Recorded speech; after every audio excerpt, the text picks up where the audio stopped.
Okay, well, I'm David Reekie, and this is my piece, The Negotiation.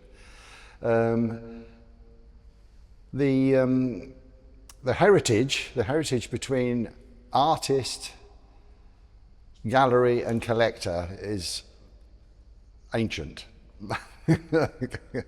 And in this piece, I'm trying to sort of use that heritage, but in a way which has some underlying meaning. So obviously, you know, when the artist is trying to sell work and the gallery is trying to persuade the collector to buy work, there is a negotiation going on all the way through. But now we live in a world of negotiation. So you have some very bad and some very important situations and crises around the world where negotiation is being used in a way where they're trying to make a deal, you know. And I think we all know the situations. It could be Iraq, it could be in Israel, it could be what's happening in America, it could be what's happening in Europe. And so this idea of negotiation, as rather than being a sort of a situation where someone's trying to persuade somebody to do something good, we now live in a world where negotiation has become a kind of bullying sometimes, you know, and also a sort of an aggressive attack on people. So that's the underlying message in this piece. The work is, you know, it's made of glass, but I use a combination of. My work has always been figurative. Let's explain that first of all. So I have this, being figurative, I always have this interaction between the figures and the viewer, and so the figures often have a narrative. They tell a story, and obviously the story here is just what I've been explaining. But it's made of glass. It's a combination of pâte de verre and lost wax casting. I control the colour. I have my own way of colouring the glass. So it's not akin to what the pâte de verre artists of the late 19th, early 20th century in France. You know, it's a very important a group of artists that were doing pâte de verre. So it's not that distance from their sort of work. And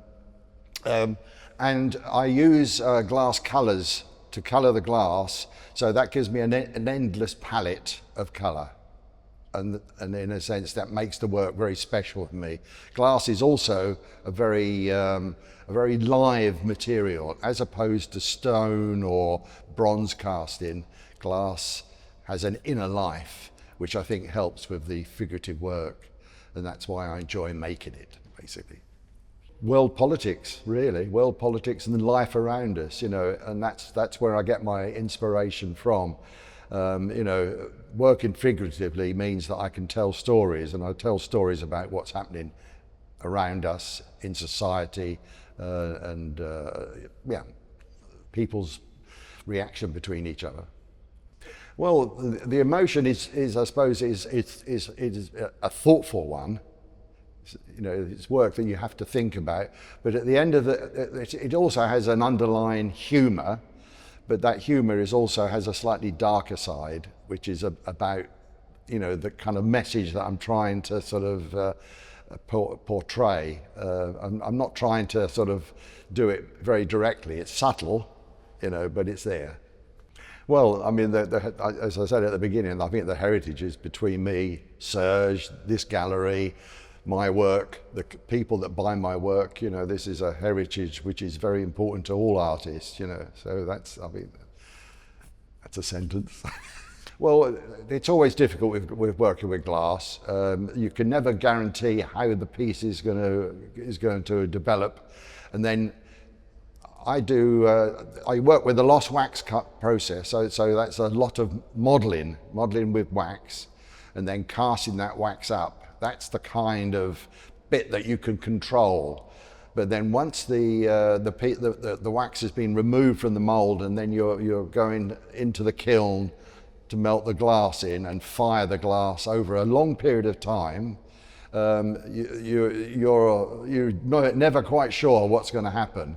So it's always a little bit of a sort of an exciting moment. I mean, I'm old enough and experienced enough to sort of, kind of guarantee that it's probably going to come out okay, but it's never 100%, it's a definite sort of result. So it's an exciting process, but also very dramatic.